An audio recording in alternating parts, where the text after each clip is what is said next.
começar com o Rio Palas Aruba, anto hora de apertura, não mover-me aqui não. Na princípio não está fácil, porque a minha equipe está full, um equipe novo, começar a treinar e assim não make it happen. Está uma experiência muito bonita e me está muito agradecida a companhia aqui, sempre de bom e malo, sempre não está para mim e para meu time. Me está muito orgulhoso de formar parte da equipe Rio e não somente passou um manager que não, passou a minha crescer em Rio e sempre Rio está para mim, de bom e de malo. Não sempre ayuda-me. Kiko comitado de Timester não está para mí. Tengo laborando en esta linda empresa más de 10 años. Bueno, cada día es un reto. Cada día es algo, un aprendizaje diario que nos va llevando a nuestros objetivos.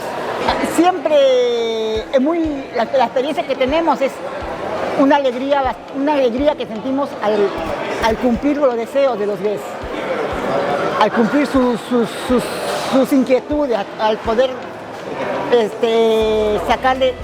sacar lo que ellos quieren, ¿no? Cumplir con ellos. Agradecerle que con esta empresa he podido levantar, he podido surgir, he podido ayudar a mis hijos, a mí misma y agradecida porque también estoy acá en Aruba.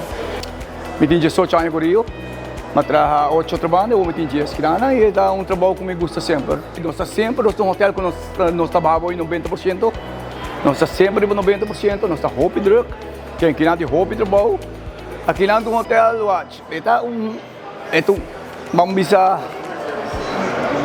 bom hotel, botar trabalho que mesmo hotel roupa bom, que mesmo vamos entrar aqui na roupa duche.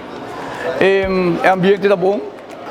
Do Rio, mas logo tu me meta no comitê, me auto, me casa, tanto logo do Rio, 18 anos aqui, mas só para logra me meta lá, que sei daqui na Rio o comitê me tá full setup.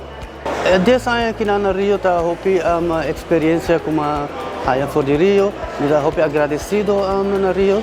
Rio tá companhia hopi estável com nossa confidencial.